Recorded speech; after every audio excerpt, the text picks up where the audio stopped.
జనసంఘ్ వ్యవస్థాపకులు భారతీయ జనతా పార్టీ మూల కారకులు శ్యామ్ ప్రసాద్ ముఖర్జీ వర్ధంతి వేడుకలను తిరుపతిలో బీజేపీ నాయకులు ఘనంగా నిర్వహించారు.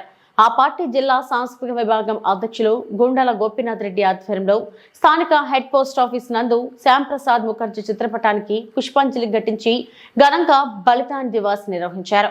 అనంతరం వారు మాట్లాడుతూ ప్రముఖ జాతీయవాద నేతలలో ముఖ్యుడు శ్యామ్ ప్రసాద్ ముఖర్జీ అని కొనియాడారు. 1951లో భారతీయ జనసంఘ్ పార్టీ స్థాపించిన ముఖర్జీ ఆధునిక హిందుత్వ హిందూ భారతీయవాదాన్ని ప్రగాఢంగా విశ్వసించారన్నారు. హిందూ మహాసభ రాష్ట్రీయ స్వయం సేవక్ సంఘ్ సభ్యుడైన శ్యామ్ ప్రసాద్ ముఖర్జీ జనసంఘ్ను స్థాపించి దేశంలో తొలి హిందూవాద రాజకీయ పార్టీని స్థాపించిన నేతగా స్థానం పొందారని పేర్కొన్నారు. ఈ కార్యక్రమంలో భారతీయ జనతా పార్టీ జిల్లా సాంస్కృతిక విభాగం అధ్యక్షులు గుండాల గోపీనాథ్, బీజేపీ సీనియర్ నాయకులు సుబ్రహ్మణ్యం యాదవ్, బీజేపీ నార్త్ మండల అధ్యక్షుడు లోక ప్రభాకర్ నాయుడు తదితరులు పాల్గొన్నారు.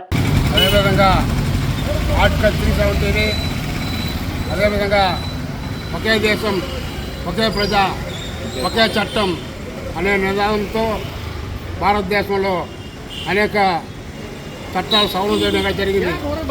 ఆయన ఈ దేశం కోసం ఎంతో శ్రమించిన వ్యక్తి. అటువంటి యొక్క వ్యక్తిని మనము స్మరించుకోవడం గొప్ప దినం ఈరోజు. అదేవిధంగా ఆయన సమయ పాలన గురించి కొన్ని విషయాలు చెప్పడం జరిగింది. సమయం పాటించడంలో ప్రధాన వ్యక్తి ఎవరైనా ఉన్నారంటే శ్యామ్ ప్రసాద్ ముఖర్జీ గారు. ఆయన ఒక రోజుల్లో ఒక ప్రోగ్రాం వెళ్ళాలంటే ఆ రోజుల్లో రైళ్లు తక్కువ, బస్సులు ఉండేవి కావు, రోడ్డు సరిగా ఉండేవి కాదు.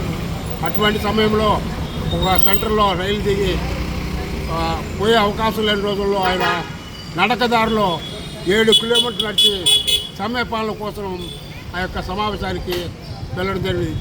అటువంటి వ్యక్తి మన దేశంలో గౌరవిస్తున్నాం. మన దేశము ఆ యొక్క మూర్తిని మనందరూ కూడా తీసుకొని పనిచేయాలని కోరుకుంటూ ఈ అవకాశం ఇస్తున్న మన పార్టీ నాయకులందరికీ ధన్యవాదాలు తెలుపుతున్నాం.